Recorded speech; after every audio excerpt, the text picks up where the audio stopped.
Bismillahirrahmanirrahim. Ya, hadis yang ke-8. Hadis ini sanadnya dari Ibnu Umar. Ya, sanad namanya sanad itu yang pertama kali mendengar hadis ini dari Rasulullah sallallahu alaihi wasallam. Ya, apa hadisnya?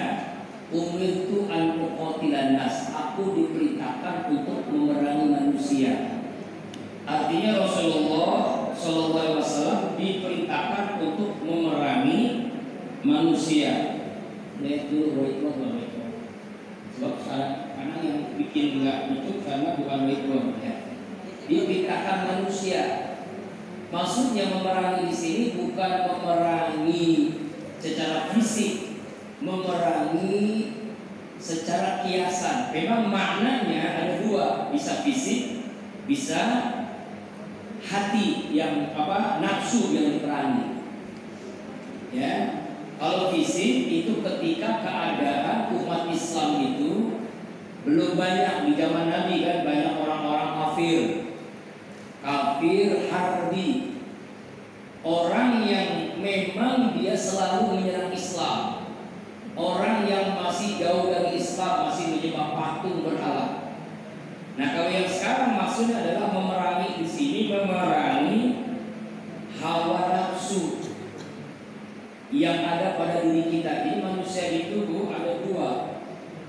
Siapa yang menguasai iman atau nafsu? Ini kan, nah ini iman atau nafsu.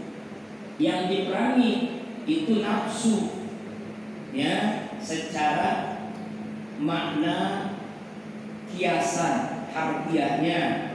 Nah, siapa yang menguasai iman, maka dia menjadi sahabat malaikat. Sahabat malaikat. Kalau imannya menguasai dirinya, maka dia menjadi sahabat malaikat. Tapi kebalikannya, kalau nafsunya lebih dominan daripada imannya, maka dia menjadi temannya setan. Jadi boleh pilih, kita ini mau jadi sahabat malaikat atau temannya setan. Kalau berarti kalau menjadi sahabat malaikat, mendapat doa dari malaikat, maka Allah berikan surga nanti di akhirat, bahagia dunia akhirat. Tapi kalau menjadi teman setan, maka kita masuk neraka. Itu aja, tepatnya begitu. Maka dalam diri kita ini, siapa yang menguasai iman atau nafsu? Kalau imannya lebih dominan, nafsunya dikalahkan oleh iman. Tapi kalau nafsunya lebih dominan, dikalahkan oleh nafsu, maka kita menjadi teman setan. Surah Az-Zukhruf 36. Az-Zukhruf 36, Allah Subhanahu wa taala berfirman, "Wa may ya'su an dzikrir rahman nuqayyid lahu syaitanan fa huwa lahu qarin." Siapa orang yang lupa kepada Allah, setan menjadi teman dekatnya. Setan menjadi teman dekatnya. Contoh, siapa yang menjadi teman setan? Orang yang melakukan perbuatan setan. Apa itu perbuatan setan? Di antara perbuatan setan adalah yang sekarang lagi viral nih, judi online. Ya betul? Nih, masih kecil anak-anak dirusak oleh game online. Udah dewasa dirusak oleh judi online. Sudah berumah tangga dirusak oleh selingkuh online. Selingkuh online. Udah tua dirusak oleh pinjaman online. Betul nggak? Ini yang merusaknya perbuatan setan ini. Apa dikatakan perbuatan setan? Coba lihat ibu dalam surah Al-Maidah. Al-Maidah ayat 91. A'udzu billahi minasyaitonir rajim. Ya ayyuhalladzina amanu innamal khamru wal maisir wal azlam wal ansab wal azlam rizun min amali syaitan fastanibuhu la'allahu tuflihun. Hai orang-orang yang beriman, sesungguhnya khamar, apa itu khamar? Minuman keras, narkoba yang melalaikan, dan judi. Nah, itu jelas, judi, mengundi nasib, itu adalah perbuatan setan, najis, perbuatan setan. Anak-anak kita masih kecil dirusak dengan game online, akhirnya jadi kecanduan. Kalau sudah kecanduan, akhirnya jangankan dia melakukan sholat, ibadah, baca Al-Quran, sudah bercandu online, sekolah pun nggak mau, rusak matanya, otaknya oleh game online. Ada nggak yang begitu? Banyak. Bahkan sampai ada, karena saking kecanduannya, orang tua yang ngambil handphonenya, ya marahnya luar biasa. Kalau nggak dikasih, rumahku bisa berantakan, ya kan? Marah, sudah susah diatur. Bahkan yang parahnya ada anak sampai bunuh diri gara-gara nggak dikasih handphone sama orang tuanya karena sudah jadi pecandu game online. Nauzubillah ini. Tuh, ini gara-gara siapa, Bu? Gara-gara setan. Setan apa? Setan gepeng, namanya handphone. Makanya kalau ibu punya handphone, kasih ustaz. Iya, setan gepeng, ya kan ya? Game online, masih kecil, remaja, begitu juga. Dewasa, judi online. Nah sekarang kan orang nih judi. Gara-gara judi itu ibu-ibu lebih sadis daripada bapak-bapak. Buktinya suaminya sendiri dibakar itu. Itu gara-gara apa, Bu? Suaminya kecanduan judi online, istrinya marah, disiram bensin, dibakar, mati. Dan itu nyata, fakta. Ya Bu, siapa? Yang tahu sendiri Ibu, beritanya ada. Ada lagi yang gara-gara judi online gantung diri, dan itu nyata, fakta. Ada lagi gara-gara judi online pura-pura jadi manajer sebuah minimarket, dia pakai necis, lalu dia pakai masker, dia suruh karyawan di minimarket itu suruh bersih-bersih, rapi-rapi, lalu dia masuk ke loker, dia ambil uangnya 7,6 juta. Ya tuh, jadi maling, pencuri gara-gara judi online. Belum rumah tangga yang berantakan, perceraian. Di Cianjur kasus perceraian semakin meningkat gara-gara kecanduan judi online. Ustaz, kenapa sekarang banyak orang melakukan judi online? Oh, karena susah kerja, karena dagang bangkrut, modal nggak ada, akhirnya ketika buka handphone, gampang nih dapat duit. Itulah jebakan setan. Orang judi itu kalau menang jadi ketagihan, kalau kalah penasaran, tidak akan selesai. Nggak ada orang kaya berkah gara-gara judi, nggak ada. Karena perbuatan siapa? Amali syaitan, perbuatan setan. Ini Allah yang ngomong Al-Maidah ayat 91, coba tadi. Min amalis syaitan, perbuatan syaitan, judi. Ya, menikah judi enggak. Itu selingkuh online. Gara-gara rumah tangga, lihat Facebook, lihat Instagram, lihat TikTok, lihat WA, ya kan ya? Ketemu mantan, CLBK, cinta lama bertemu kembali. Ya, teman SD, teman SMA, teman SMP. Kok sekarang ganteng banget ente. Tapi makin tua makin cantik. Ketemu awalnya lewat di chat, ya. Dulu kan kita sama-sama kan sekolah. Awalnya ketemuan, janjian, akhirnya bisa dibaca. Nauzubillah min selingkuh online. Dan ini banyak rumah tangga rusak gara-gara itu. Makanya ada setan gepeng di rumah kita, namanya handphone. Gara-gara itu rusak rumah tangga. Udah tua ada lagi jebakan lagi, apalagi sekarang nih masuk sekolah nih, termasuk saya merasakan nih 4 orang Yang dua itu daftar ulang. Tiga daftar ulang. Yang satu mau katanya itu magang namanya. Masya Allah. Ada yang 4 juta, ada yang 3 juta, dan Masya Allah. Ya Allah, ini kan dijebakkan nih. Lalu ada di handphone, ya mudah nih. Pinjaman online kan, orang butuh duit, pengen cepat minjem, akhirnya jebakan terjadi dan banyak korbannya. Minjem 5 juta, bayarnya bisa 10 juta, bahkan bisa lebih daripada itu. Jebakan, ya, riba. Dalam ini jelas wallahu bai'a wa harrama. Allah halalkan jual beli, Allah haramkan riba. Ini juga sama judi juga, cuma modelnya berbeda. Minjam uang boleh nggak? Boleh. Yang nggak boleh itu menambah daripada pinjaman itu. Sama dengan bank, kalau zaman dulu bank keliling. Ini juga jebakan setan. Alhamdulillah, ini tidak akan berkah orang minjem dengan seperti itu, karena ada riba di balik itu. Nah, kembali lagi ke hadis. Jadi inilah kita nih yang dominan siapa? Iman apa nafsu? Nafsu kendaraan setan, menjadi teman setan. Iman menjadi sahabat malaikat. Makanya kita harus diperangi. Rasulullah diperintahkan untuk memerangi orang.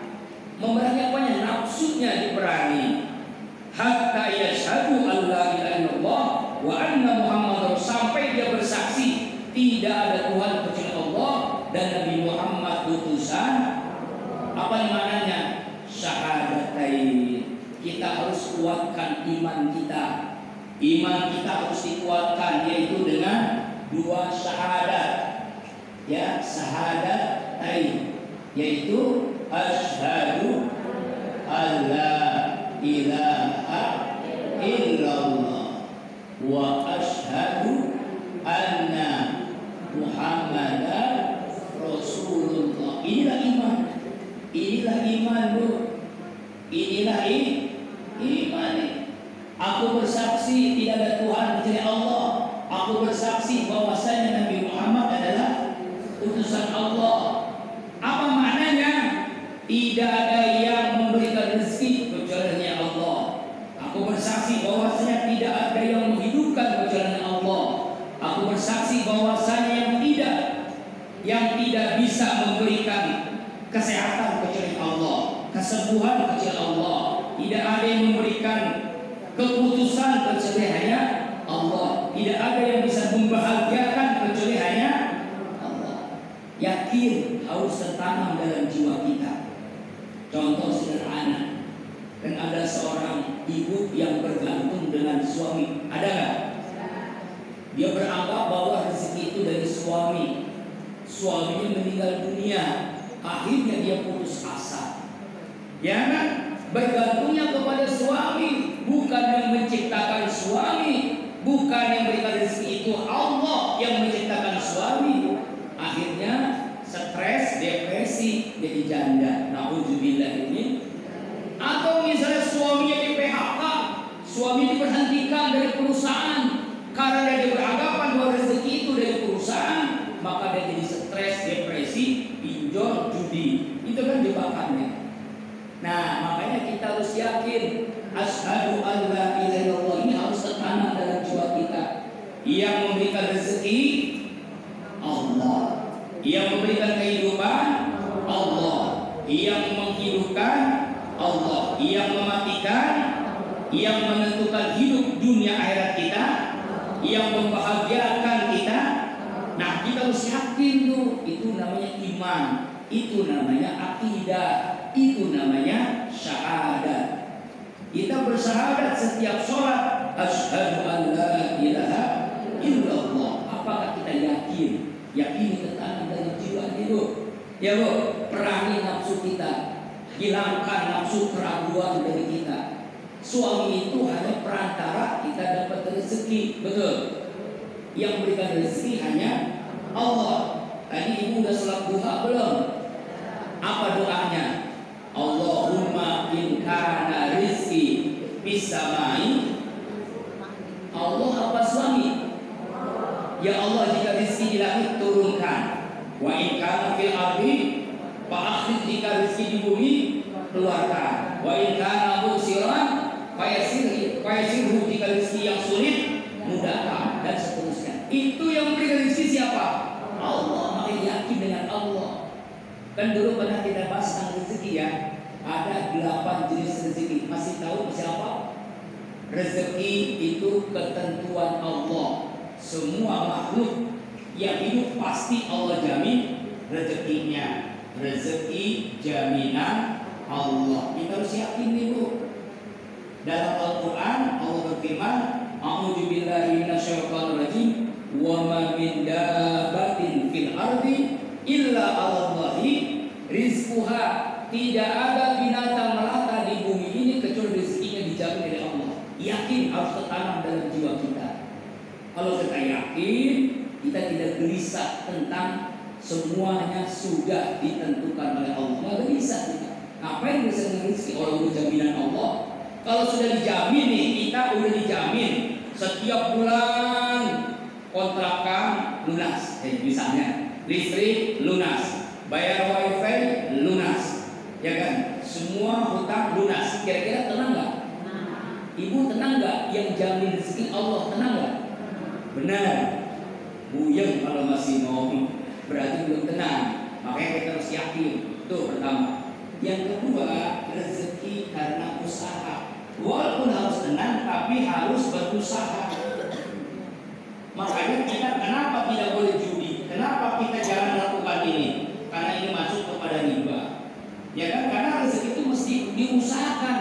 Nabi saja yang dekat dengan Allah cari rezeki. Nabi Adam bertani, Nabi Daud membuat pisau pedang. Artinya dia ahli dalam masalah besi-besian. Nabi Daud karena kuat. Nabi Yusuf ASN, Menteri Keuangan. Ya kan, kira-kira begitu. Ada yang suami pegawai negeri? Berarti suaminya seperti Nabi Yusuf, ganteng. Maksudnya bukan ganteng, karena dia sebagai Menteri Keuangan dari Raja Mesir. Ada Nabi yang dagang, siapa? Nabi kita Muhammad SAW. Jadi semua Nabi aja yang dekat dengan Allah cari rezeki, masa kita tidak? Makanya lebih baik ya suami kita bekerja keras sehari dapat 10 juta halal daripada 10.000 haram. Benar. Beneran Bu. Iya kan? Amin Pak. Ya iya kan? Allah. Kan suami wajib memberikan nafkah ya Bu ya. Istri wajib menghabiskan nafkah. Ada ibu-ibu sono ini enggak. Rezeki yang kedua, rezeki karena sedekah. Jadi kalau pengen rezeki yang pertama sedekah. Kenapa rezeki kita gitu-gitu aja? Kurang sedekah. Mana qasamalun min shadaqatin, tidak akan berkurang rezeki karena sedekah, tidak akan berkurang. Makanya kenapa ada zakat? Nanti kita bahas zakat kan habis ini kan. Ada infak, ada sedekah, ada wakaf, ada amal jariah. Kemarin dulu ada apa? Ada kurban. Itu kurban kan? Benar. Kurban apa? Ya, perasaan kan ini. Kurban itu narik rezeki. Tidak ada orang kaya dermawan jatuh miskin karena kedermawanan, enggak ada. Semakin kaya dia.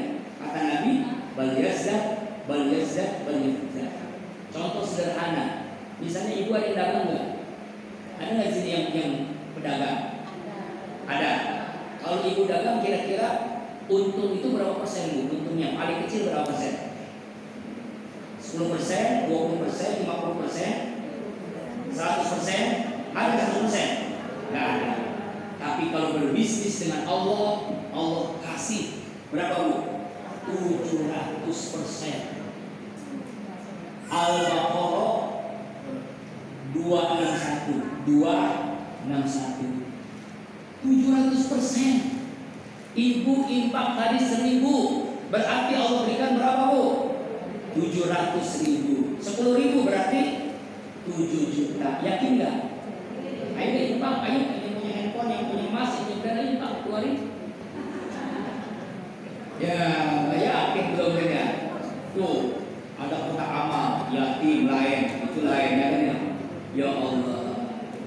Kadang-kadang kita ini masih tawar-tawaran sih, tawar-menawar. Kalau belanja di supermarket bawa uang 50.000 kecil, kalau infak 10.000 besar, benar? Itulah kita. Padahal ini justru kunci rezeki. Rezeki karena sedekah. Yang keempat, rezeki karena bersyukur. Semakin orang itu bersyukur, maka semakin bertambah rezekinya. Surah Ibrahim ayat 7. La in syakartum la azidannakum. La azidannakum pasti bertambah. Syukur lagi, tambah lagi rezekinya. Nabi Ibrahim itu diangkat menjadi Khalilullah, kekasih Allah. Kenapa? Di antaranya penyebabnya beliau itu sedekahnya kurbannya 1.000 ekor kambing. 1.000 ekor kambing atau domba. Apalagi 300 sapi, 100 onta. Ada yang hitung-hitungan seorang ulama, setiap tahun Nabi Ibrahim berkurban 13 miliar. Mana ada di negeri kita orang kaya kurban setiap tahun 13 miliar, ada? Boro-boro. Kambing pun kurus, sapi paling gede paling berapa tuh? Oh, pejabat nih hebat nih, kambing apa sapi limosin 100 juta, masih kalah dengan Nabi Ibrahim. 13 miliar setiap tahun. Nabi Ibrahim hebat banget. Ini Nabi Ibrahim, makanya rezekinya selalu bertambah. Makanya dia bisa mempersunting wanita paling cantik. Namanya siapa? Siti Sarah. Sarah itu paling cantik, Bu. Saling cantik. Saking cantiknya Namrus, Raja Namrus ingin ngambil istri Nabi Ibrahim. Saking cantiknya. Ya, tapi nggak punya anak. 80 tahun nikah nggak punya anak. Akhirnya walaupun dia cantik, dia ngomong sama suaminya, "Bang, kita kan udah 80 tahun gak punya anak, abang kawin lagi dah." "Nggak, ada-ada aja, masa suruh kawin lagi? Kamu kan cantik." "Bukan begitu bang, masa kita nggak ada punya anak, kawin lagi." Dipaksa banget. Dan itu sejarah kan, dipaksa. Makanya kalau saya pengen kawin lagi, nunggu istri memaksa saya kawin lagi. Belum punya anak ya. Ya, akhirnya dipilihlah oleh Siti Sarah budaknya sendiri. Namanya Siti Hajar. Hajar itu nikah dengan Nabi Ibrahim, pilihan Siti Sarah. Dia pilihan Siti Sarah. Dia pilih sendiri budaknya, pembantunya sendiri. Dia nggak mau lebih tinggi karena Siti Sarah mau nikahin, tapi dengan yang lebih rendah kedudukannya. Dari Siti Sarah. Nah, hamilnya Siti Hajar, Siti Sarah juga hamil. Nenek-nenek hamil juga. Sama-sama hamil. Dari Siti Hajar lahir Ismail. Dari Siti Sarah lahir Ishak Nabi. Dari Ishak Nabi Yakub. Dari Nabi Yakub Nabi Yusuf. Dari Nabi Yusuf terus Nabi Daud, Sulaiman, terus Ilyas, Musa, Isa. Dari Nabi Ismail nggak ada nabi lagi. Ujung-ujung kita Nabi Muhammad SAW. Itulah yang membuat Yahudi benci dengan Nabi Muhammad. Kenapa? Karena keturunan semuanya nabi. Oh, ujung-ujung dia mah bukan nabi. Nabi dari Nabi Ismail pun itu budak, ya kan ya? Baru Nabi kita Muhammad SAW. Tapi keturunan orang bagus semua. Ya, orang hebat semua. Abdullah, Abdul Muthalib terus sampai ke Nabi Ismail alaihissalam. Itulah sejarahnya, Bu. Sejarahnya. Ini Nabi Ibrahim. Apalagi dia selalu bersyukur. Bukti syukurnya kalau dia makan Nabi Ibrahim, Bu, ngajak orang. Beliau tuh kalau nggak bisa makan sendiri, ngajak orang supaya makan di rumahnya. Sampai beliau pernah suatu saat mencari orang supaya makan di rumahnya. Saking makanya bukan hanya gelarnya kekasih Allah, dia itu menjadi bapaknya para tamu. Dia itu nggak bisa makan kalau nggak ada tamu. Tuh, makanya ibu sering-sering rumah ada tamu. Tamu datang bawa rezeki, tamu pulang bawa dosa. Semakin banyak tamu yang datang ke rumah kita, semakin banyak rezeki. Coba amalin dulu. Berat. Minimal begini dah. Saya usulin ada pengajian bulanan di rumah ibu ini. Bulan depan di rumah ibu ini. Itu kok masih makan itu masya Allah. Makanya rumah yang berkah, rumah yang banyak piring kotor. Kenapa? Karena banyak tamu yang datang. Rumah saya rusak piring kotor setiap hari. Kenapa? Karena rumah saya warteg. Orang beli. Ya. Yang kelima, rezeki karena istighfar. Semakin banyak istighfar, semakin banyak rezeki. Orang tidak akan susah karena istighfar. Surah apa nih? Surah Nuh. Surah Nuh ayat 10, 11, 12 Al-Quran. Surah Nuh. A'udzubillahi minasyaitonir rajim. Wa qul astaghfirullaha innaka ghafar. Yursilaihi wa yu'minu bi amwal. Allah banyakin harta, Allah banyakin ada karena banyak istighfar. Ya, banyak istighfar. Jadi kalau ada rezeki yang seret, banyak utang, banyak istighfar itu. Ada yang tanya istighfar apa? Istighfar yang ibu hafal. Ada namanya istighfar Nabi Adam. Rabbana zalamna anfusana wa illam taghfir lana wa tarhamna lanakunanna minal. Istighfar Nabi Yunus, la ilaha illa anta subhanaka inni kuntu minaz. Sayyidul istighfar, Allahumma anta rabbi la ilaha illa anta wa ana masaqatu abu laka faghfir fa innahu la yaghfiru dzunuba. Apalagi ya, kalau ibu bisa istighfar sehari 5.000, sehari 5.000. Oh, itu rezeki luas, mudah, utang lunas, mudah. Coba amalin dah, sehari 5.000 sambil nyuci, sambil ngepel, sambil ngeriska, sambil ninduin anak, sambil ninduin suami, ya. Sambil dimanapun, ya, naik motor, naik mobil istighfar, ya sampai 5.000. Coba lihat seminggu dapat apa? 2 minggu, 40 hari. Coba nanti ada harian yang ibu nggak nyangka gitu. Oh, gampang aja rezeki. Ya, saya merasakan dulu setelah saya amalin itu 2 tahun bisa lunas daftar haji. Itu padahal nggak punya kerjaan cuma ngomong-ngomong begini. 50 juta dalam jangka waktu 2 tahun menurut orang mustahil untuk supaya dapat porsi haji. Waktu itu 25, berdua kan 50. 2 tahun terkumpul bahkan lebih. Masya Allah. Iya, kenapa Ustaz? Kita amalin 2 minggu, 3 minggu, ada undangan. Ustaz bisa ngisi di mana? Di Natuna. Pulang dari Natuna dapat 10 juta. Ada lagi Ustaz, ada undangan dakwah di mana? Di Batam 5 juta. Wah, cepet banget. 50 juta terkumpul sangat cepat. Itu diantara kehebatan coba amalin. Mungkin dari anak ibu atau suami ibu bisa jadi gol. Yang sekarang mungkin bikin proyek, ada proyek yang mapak dulu, proposalnya nggak diterima, coba amal istighfar sama-sama suami. Berapa? 5.000. Wah, sehari. Kan ada sekarang zikir, tasbih digital, ya kan ya? Bisa tuh 5.000. Coba dah amalin. Insya. Nah, rezeki karena istighfar. Yang keenam, rezeki karena apa lagi? Karena bertakwa. Wa may yattaqillah yaj'al lahu makhraja wa yarzuqhu min haitsu. Siapa orang yang sungguh-sungguh bertakwa, Allah berikan jalan keluar masalahnya dan Allah berikan rezeki dari arah yang tidak disangka-sangkanya. Apa itu takwa? Menjalankan semua perintah Allah, menjauhi semua. Nih, jangan lakukan ini, jangan lakukan ini, maka kita menjadi orang bertakwa.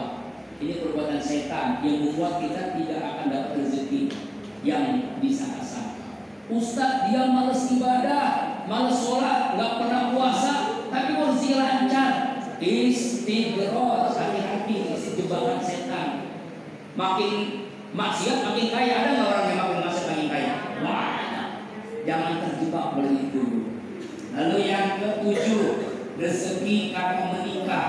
Nah, jadi kalau kita punya anak perawan gadis perjaka yang sudah dekat dengan calonnya, cepat-cepat dinikahin, jangan tunggu-tunggu, sebab dia sedang membuka pintu rezeki.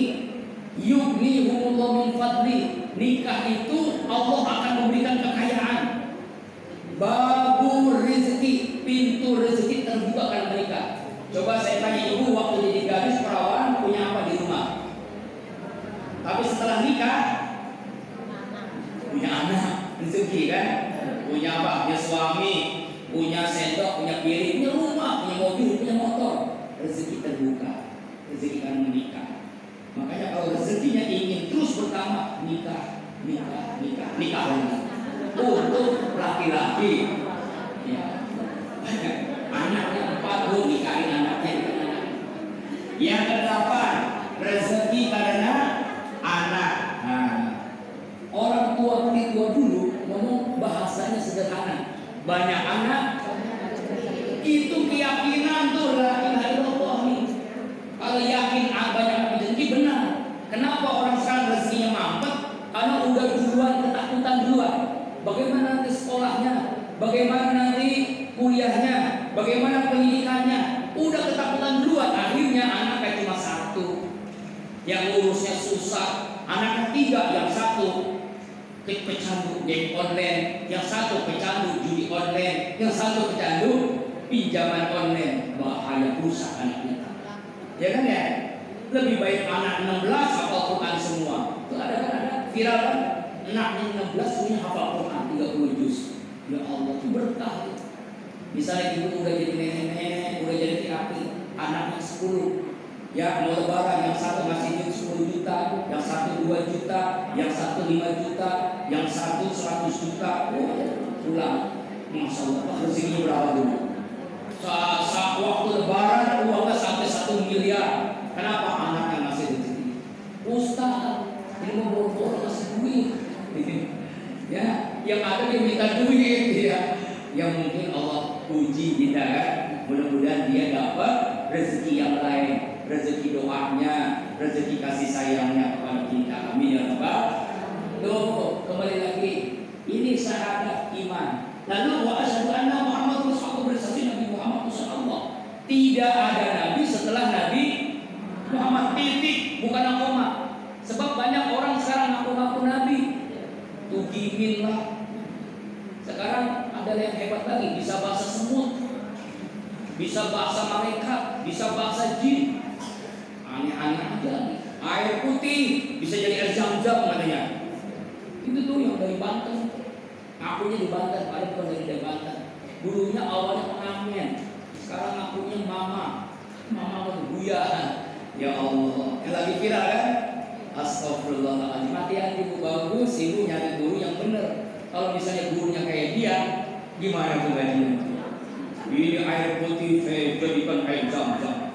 Wah, ya Allah, ada semut ngomong dia. Ini yang bodoh siapa ini?